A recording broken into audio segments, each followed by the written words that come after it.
विद्यार्थियों, आप सभी को स्वागत है मेरे प्यारे YouTube channel Pradeep sir education पे।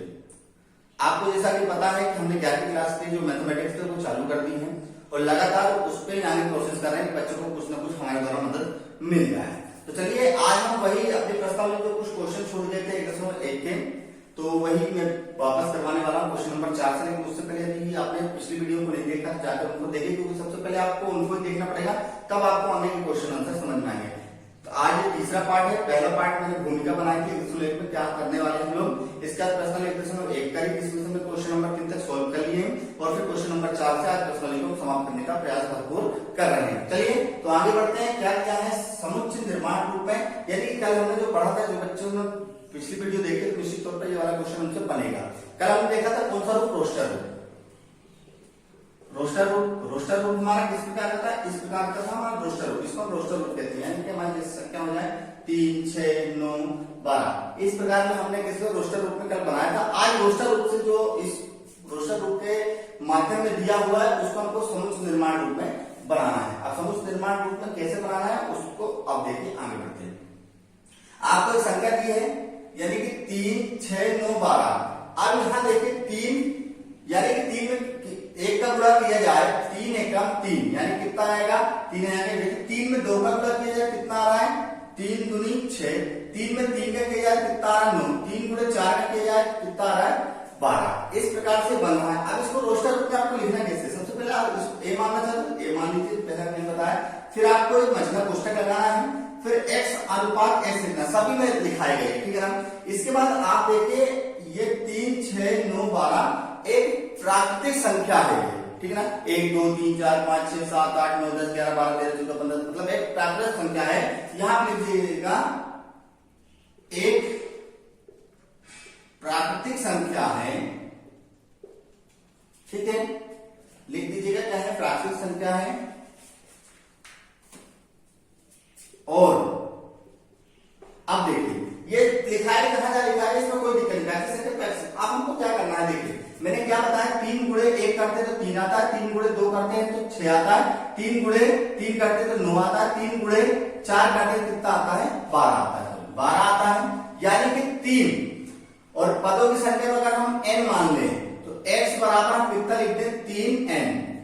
ध्यान दीजिएगा x बराबर हमने कितना लिख दिया 3n, यानी कि n की जगह हम कितना रख सकते हैं, एक बार 1 रखते हैं, एक बार 2 रखते हैं, एक बार 3 रखते हैं, एक बार 4 रखते हैं, ठीक है ना। ये हमारा किस रूप में आ गया, समुच्चय निर्माण रूप में आ गया इस प्रकार से। तो इसको हम लिख सकते हैं ये, और लिखना चाहते हो और इसके अंदर लिखना चाहते हो तो लिख दीजिएगा n जो है वो कहां से प्राप्त हुआ है, प्राकृतिक संख्या से। प्राकृतिक संख्याओं को हमेशा किससे दर्शाया जाता है, याद रखिएगा, प्राकृतिक संख्या को दर्शाया जाता है n से, नेचुरल नंबर से। तो ये दर्शा दीजिएगा आप लोग, n प्राप्त हुआ है।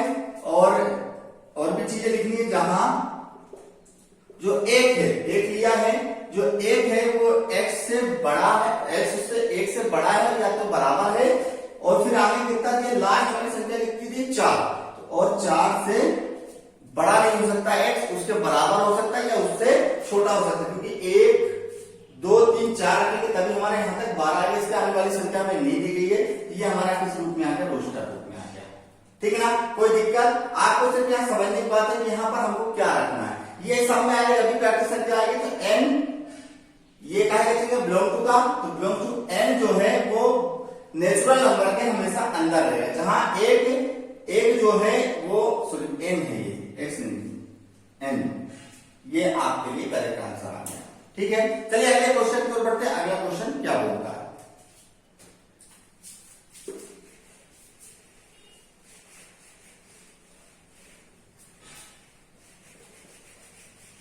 देखिए अगला क्वेश्चन हमारे पास, देखिए अगला क्वेश्चन क्या दिया गया, क्वेश्चन नंबर 2 दिया है। इसमें आपको 2, 4, 8, 16 और 32 दिया हुआ है। इसके अलावा कुछ दिया है क्या, आपको क्वेश्चन को देख लीजिएगा, क्वेश्चन में आपको इसके अलावा कुछ भी नहीं दिया हुआ। इसमें आपको क्या करना है, सबसे पहले आपको वही चीज रोस्टर रूप में लिखना है। तो आपको ये सब नेचुरल नंबर है तो लिख दीजिए x प्राकृतिक संख्या है। और अब आपको लिखना हो तो ये सिंपल वे में लिखवा देता हूं। देखिए 2 है, 4 है, 8। यदि आप कहेंगे पिछले सवाल जैसे करिए, 2 का गुणा 1 से करता हूं 2 आता है, 2 का गुणा 2 से करता हूं तो 4 आता है, 2 का गुणा 3 से करता हूं 6 आता है, 2 का गुणा 4 से से करता हूं तो 8 आता है। समझिए बात को। तो यहां पर देखिए क्या 6 इसमें मौजूद नहीं है, यानी कि इसमें क्या किया गया ये हमको समझना है। यदि मैं 2 की घात 1 करता हूं तो कितना आता है? 2 आता है। यदि 2 की घात में 2 करता हूं कितना आता है? 4 आता है। यदि 2 की घात में 3 करूंगा तो कितना आएगा? 8 आएगा। यदि 2 की घात 4 करूंगा तो कितना आएगा? 16 आएगा। यदि 2 की घात में 5 करता हूं कितना आएगा? 32 आएगा। करके देख लीजिए चाहे 2 गुणे 2 गुणे 2 गुणे 2 करते हैं, 2 दूनी 4 4 गुना 8 में कितना आ गया? 16। इस प्रकार से सवाल आ रहे हैं, यानी कि हमको ऐसी संख्या करना है कि 2 की घात, जहां x बराबर 2 की घात हमको कितना कर देना है? घाते लग रही घात यानी कि n आएगा। ये ना हमेशा याद रखना है, सभी में n से प्रदर्शित करना है हमको। यहाँ क्या आ जाएगा? 2 की घात n, ये आ गया आपका समुच्चय रूप में। यहाँ भी वही चीज लिखनी है। n प्राप्त हुआ था आपको कैसे? नेचुरल नंबर से।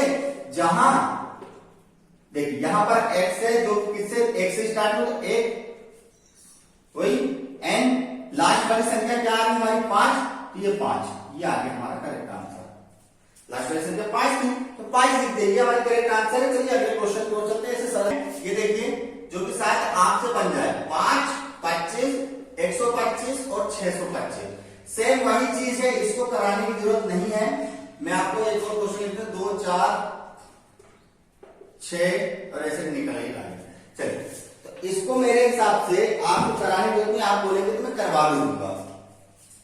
5, इससे पहले सवाल में वही था 5, यदि 5 की घात 2 लगाते तो 25, 5 की घात 3 लगाते तो 125 और अगली 4 घात लगाते तो 625। यानी कि आप उसी रूप में इसको लिख देंगे और कमेंट्स में मुझको बता देंगे कि आपसे क्वेश्चन बना कि नहीं बना। चलिए अगले क्वेश्चन, तो क्वेश्चन नंबर 4 है, उसको थोड़ा सा देखते हैं। इस पे भी सेम वही चीज लिखेंगे। डी लिखना है, ए बी सी हो गया तो डी लिख दीजिए। इसको डी बराबर, ये हमेशा कैपिटल से दर्शाया जाएगा। x एक प्राकृतिक संख्या है, ये सम प्राकृतिक संख्या है। सम चाहिए तो लिख देंगे सम प्राकृतिक संख्या है, सम प्राकृतिक संख्या है। और क्या है? देखिए यहां पर जो 2 चल रहा है, 2 है, 2 का गुणा 1 से करिए 2 आएगा, 2 का गुणा 2 से करिए 4 आएगा, 2 का गुणा 3 से करिए 6 आएगा, 2 का गुणा 4 से करिए 8 आएगा। यानी कि यहाँ क्या हो रहा है? 2 के साथ n का गुणा हो रहा है। तो लिख देंगे x बराबर 2 के साथ n का गुणा। सेम वही चीज यहाँ लिख दीजिएगा। n कहां से प्राप्त हुआ? नेचुरल नंबर से। कहां तक गाड़ी जा रही हमें नहीं पता, तो ये हमारा करेक्ट आंसर हो गया। इसको हम ई मान लेते हैं। जो 1, 4, 9 कहां तक दिया? आपका 100 तक दिया हुआ है। इसमें किसी प्रकार की आपको परेशानी नहीं होनी चाहिए। इसमें देखिए आपको देखने से समझ में आ जाएगा ये सवाल किस प्रकार के हैं। आपको जो सवाल है ये x कौन संख्या है? प्राकृतिक संख्या है, लिख दीजिए प्राकृतिक संख्या है। और अब देखिए यहां पर आपका क्या हो रहा है?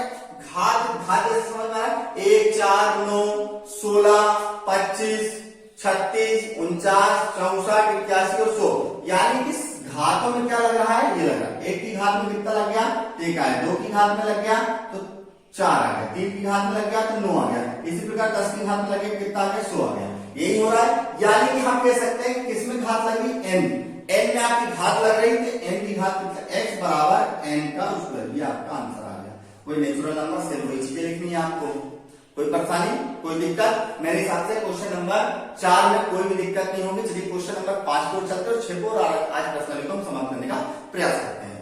दोस्तों क्वेश्चन नंबर 5 लेकर आ गए। 5 नंबर का क्या क्वेश्चन बोलता है?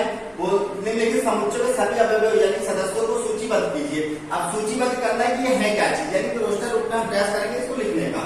चलिए तो पहला क्वेश्चन हल कर रहे हैं। इसमें आपको क्या बोल रहा है? एक पर क्या बोल रहा है? एक विषम प्राकृतिक संख्या। एक विषम प्राकृतिक संख्या कैसे होगी? क्वेश्चन एक बार थोड़ा पढ़ लेते हैं।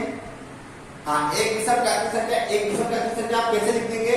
यानी कि विषम वही प्राकृतिक संख्या, तो एक विषम संख्या है, 3 है, 5 है, 7 है, 9 है, 11, इसी प्रकार की आपकी संख्याएं चलती रहेंगी। तो हम ये करेक्ट आंसर लिख देंगे एक विषम प्राकृतिक संख्या। इस प्रकार आप लिख दीजिएगा तो आपका ये करेक्ट आंसर मौजूद है। ठीक है, कोई दिक्कत इस सवाल में नहीं होनी चाहिए।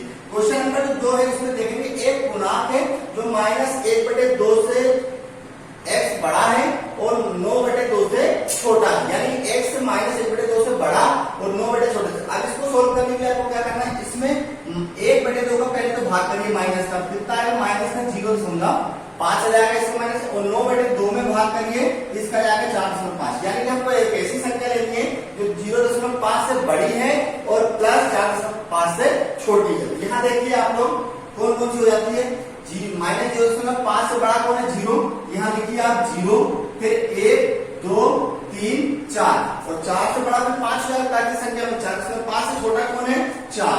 ये आ गया आपका करेक्ट आंसर। यहाँ आप कह सकते हैं x एक माइनस 1/2 से बड़ा है, यानी 0 से बड़ा 1 है, 2 है, 3 और 4.5 से छोटा यानी कि 4 है, ठीक है ना। इसी प्रकार इस सवाल को देखिए आप, यहाँ मैं करके बता रहा हूँ आपको, जिसमें किसी प्रकार एक पूर्णांक है जो x² 4 से बड़ा है और 4 के बराबर है, 4 से बड़ा नहीं हो सकता। यहाँ देखिए x² जो है वह 4 के बराबर है, ये 4 से छोटा है। ऐसी संख्या x² में हमको ऐसी संख्या रखनी है कि जैसे मैं 1 रखता हूं तो 1, माइनस का 1 रखता हूं तो 1 आ जाएगा, 0 का रखता हूं तो 0 आ जाएगा, और यदि 2 का रखता हूं तो कितना आ जाएगा, 4 आ जाएगा।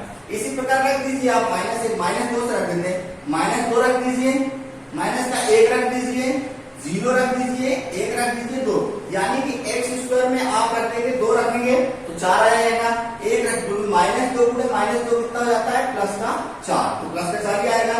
1 रखोगे तो 1 आ जाएगा, 0 रखेंगे तो 0 आ जाएगा, 1 रखेंगे तो 1 आएगा और 2 रखेंगे तो 4 आ जाएगा।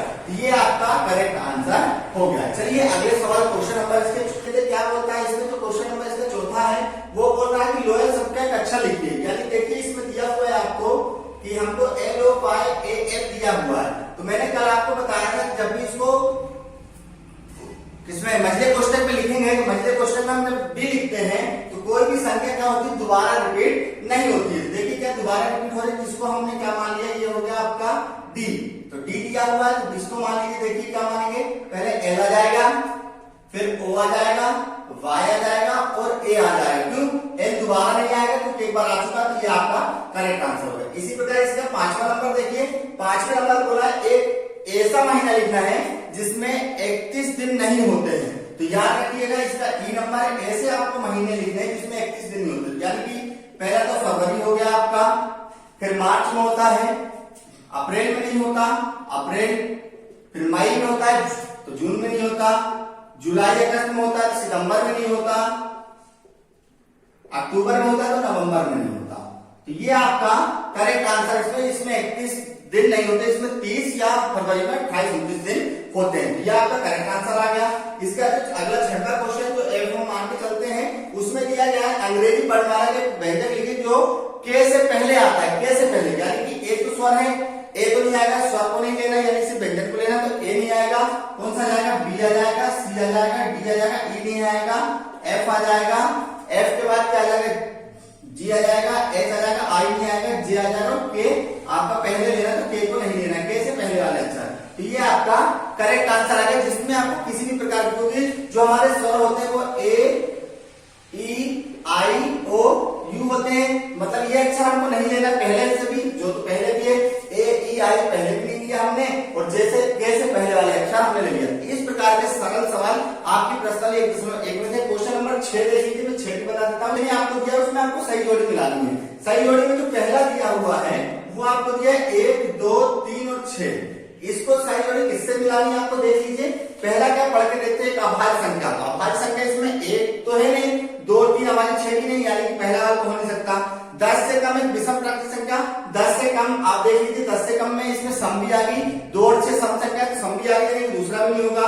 एक प्राकृतिक संख्या और 6 की भाजक है, तो 6 की भाजक आ सकता है, इसका पहले का जो आंसर होगा वो आएगा 6 की भाजक, यानी कि कौन सा वाला, एक प्राकृतिक संख्या है और 6 की भाजक, क्योंकि 6 की भाजक कौन कौन सी होती है, 1 हो जाता है, 2 हो जाता है, 3 हो जाता है और 6, ये तीनों 6 को काटती है, यानी कि इसका आंसर आपका तीसरा वाला हो गया। दूसरा देखिए आपको 2 और 3 दिया है, दूसरे वाले में जो पहला है वो आएगा, क्यों आएगा, देखिए एक अभाज्य संख्या और 6 की भाजक है, एक अभाज्य संख्या, ये दोनों अभाज्य संख्याएं भी हैं और प्लस ये क्या है, 6 को काटती भी है। निश्चित तौर पर अपना तीसरा देखिए, जिसमें आपको मैथमेटिक्स दिया, मैथमेटिक्स वाला तो वैसे भी नजर आ रहा है, मैथमेटिक्स वाला यानी चौथा आपका करेक्ट आंसर है। और जो लास्ट बचता है 1, 3, 5, 7, 9, जो कि 10 से कम है और एक विषम प्राकृतिक संख्याएं हैं। तो यहाँ पर आप लोग अच्छे से रिवीजन कर लीजिएगा, और जिन्होंने पिछली वीडियो मेरी नहीं देखी है तो जाके मैं लिंक प्रोवाइड करा रहा हूँ, जाके उसको भी देखिए और बहुत सारा उसको भी कर दीजिए और इस वीडियो को कर दीजिए। लगातार आपके लिए मैं रिलेटेड सवाल लाता रहूंगा। प्रश्न 1.1 कंप्लीट हो चुकी है। कल जब हम अगली क्लास में आएंगे तो 1.2 के बारे में पहले उसकी चर्चा करेंगे, कौन से फॉर्मूले लगने हैं, कौन से सवाल इसमें सूत्र आ सकते हैं। इसके बाद हम चर्चा करेंगे 1.2 को, आगे बढ़ेंगे और हमारे साथ बने रहिए। आपको